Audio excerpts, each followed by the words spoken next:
То есть в таком-то году да, мы случайно открыли. Это ну, обычно, да. А вот у нас есть. И потом уже. Пожалуйста, внимание, Где тишина. что? Дверь там можно закрыть? Если можно. Дорогой Геннадий Борисович, вот мы читали вашу книгу. Да. Ага. Значит, сейчас посмотрим там шоу. Знаете, мне кажется, что я так мало пишу. Я человек больше устной культуры. У нас есть. Если бы была древность, то я бы, наверное, занимался устным словом, а не письменным. Ну, вы пишете, по крайней мере, в предисловии, которое мы читали, вы пишете о Борисе Борисовиче Петровском и о том, что произошло в 1987 году, уже, можно сказать, чуть ли не 30 лет назад, когда были такие события, что мы могли бы лишиться Аркаима. Вот. И вот вы тогда приложили очень большие усилия для того, чтобы Аркаим остался, и чтобы мы могли видеть это национальное достояние как наше, так и всего человечества. Как это вы думаете? Помните эти события? Как это было? Могли бы вспомнить? Или это... Ну, могу Да, если попробовать, да, вспомнить, конечно.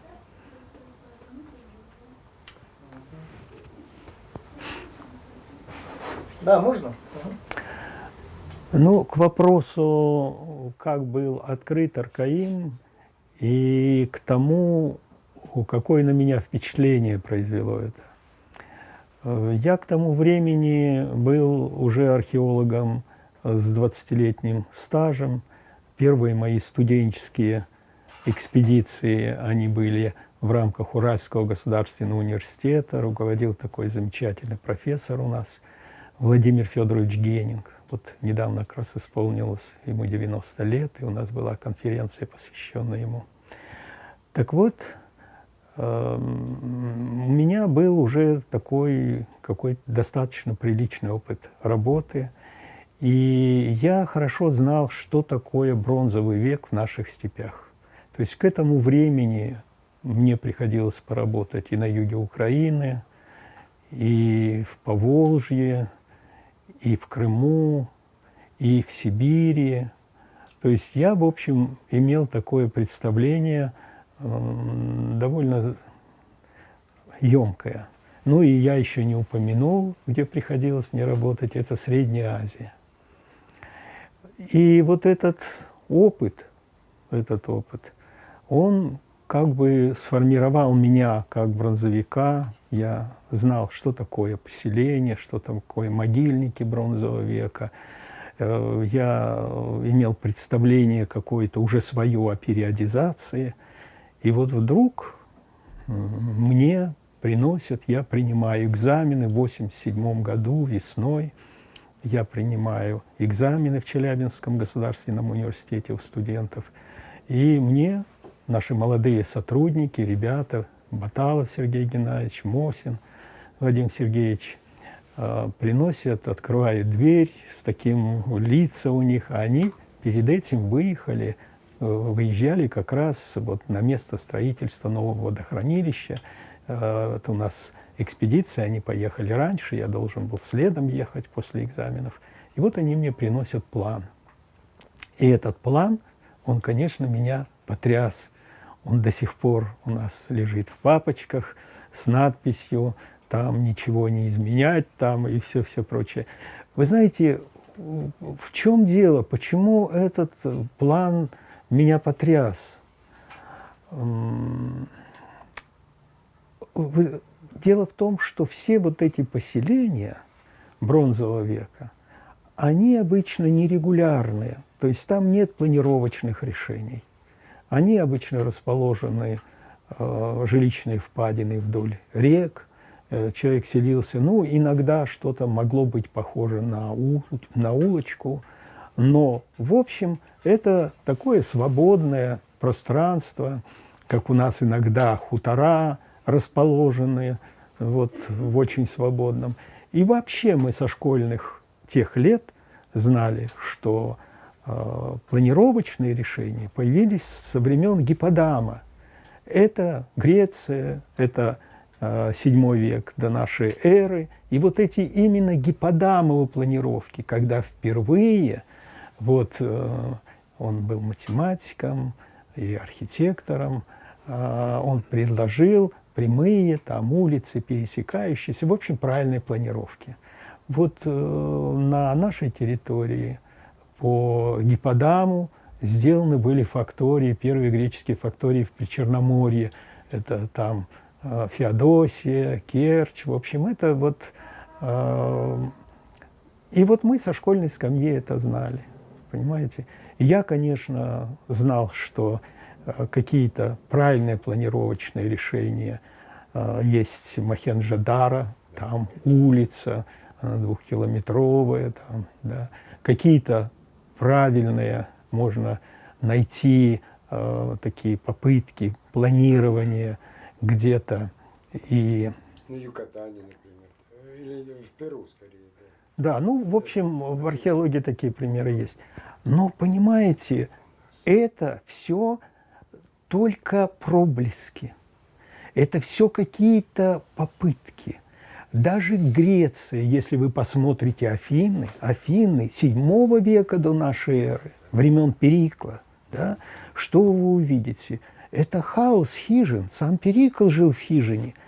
И что такое скульптор, да, что такое художник в Афинах, вы можете только по общественным зданиям. Только тогда, когда вы попадали вот в эти общественные храмы, да, и вот только тогда, попав в цитадель, да, вы можете себе представить на Акрополь, вы можете себе представить, как мыслил грек. Но все Афины – это еще хаос.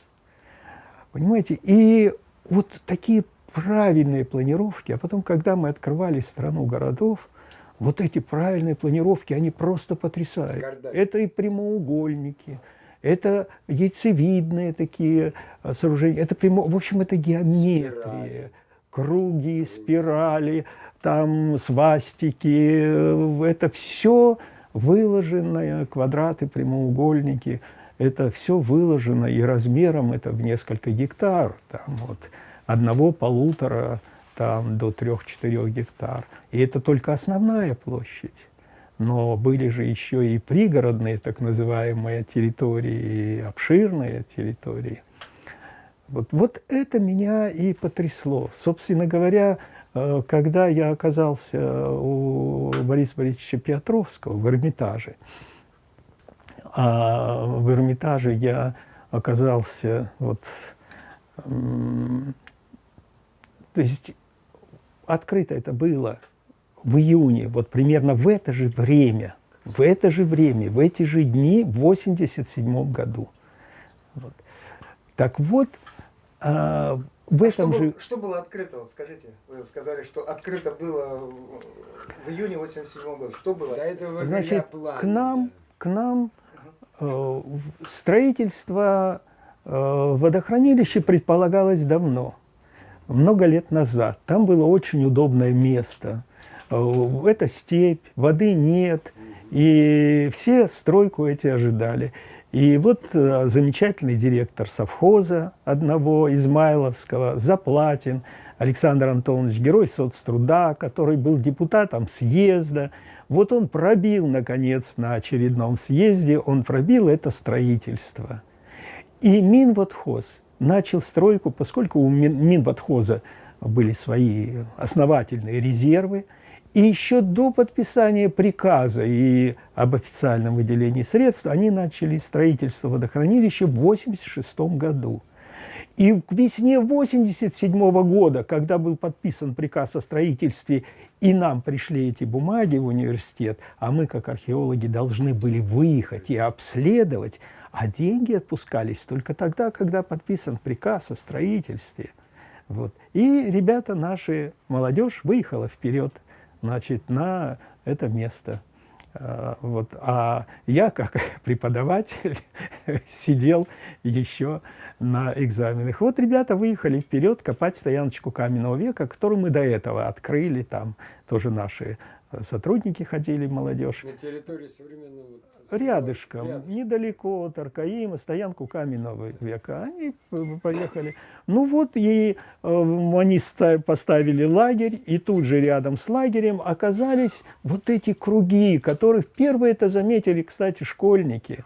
И потом они взяли наших руководителей, и они пошли, и у всех сразу прям, все были потрясены, потому что... это уже позже был. Нет, тут же одновременно, да, потому что рядом была сельскохозяйственная авиация, они сели на этот самолет, сделали снимки, и они уже мне привезли даже слайды, тут же мы проявили все это дело. Вот. Но главное, что перед этим была Синташта. Мы копали Синташту. Копали как раз все вместе с этой молодежью, с нашей замечательными нашими студентами. Он находится близко, в общем-то, от Аркаима. Вы знаете, это 70 километров. Все-таки. Да, ну 65 километров, 70 километров. На самом деле, если по прямой, то это ближе, это я вам говорю по дороге. А так это, если по прямой, наверное, это в пределах не более 50 километров. И там было тоже водохранилище, строительство. Но эта стройка была давно уже, и водохранилище плескалось. А когда Челябинский университет был открыт, это был 1976 год, а до этого там работали свердловчане. Это был 1973 год, там, в общем, начало 70-х годов. И вот там вот это поселение Синташта, она была очень сильно разрушена. И мы туда заехали, чтобы посмотреть. Это был мониторинг. А как же вот после археологических раскопок существует это поселение? Потому что там обещали уровень воды поднять. Ну и когда мы туда заехали, я понял, что есть участок, где можно заложить еще раскоп и посмотреть, что же такое. И мы оказались как раз на том участке и увидели то, чего не удалось увидеть экспедиции Владимира Федоровича Генинга и Анатолия Дмитриевича Пряхина. Это профессор Воронежского университета, он тоже там работал. Просто мы попали на другой слой, на слой более древний. И мы попали, наш раскоп попал на оборонительные сооружения. То, чего тогда свердловчане, свердловские археологи не смогли увидеть. Да. А в наше время уже была и аэрофотосъемка, можно было пользоваться достаточно. Вот, ну, космоснимки появились позднее. В общем, короче говоря, у нас был какой-то опыт работы вот на таких планировочных, правильных памятников. Но это поселение было разрушено. Оно было разрушено водами реки, потом наступающим водохранилищем. Археологи закладывали раскопы на впадины, которые хорошо были видны, а это оказались впадины позднего бронзового века. И вот этот слой, ранний слой, он как бы остался в тени. Вот, а нам удалось вот это увидеть. И поэтому у ребят-то был опыт, что что-то должно быть круглоплановое, что что-то должно быть очень-очень интересное. Но там мы копали, уже делали доклады научные, но мы сомневались, так это или не так, потому что мы работали на сильно разрушенном культурном слое. И вот Аркаим оказался потрясающим. Дело в том, что вообще даже предположить такую сохранность 4000-летней давности было просто невозможно. А почему? Просто невозможно. Почему так сохранилось? Вы знаете, они строили свои в очень, то есть местах, которые они, ну, это мифологизированные места, как бы.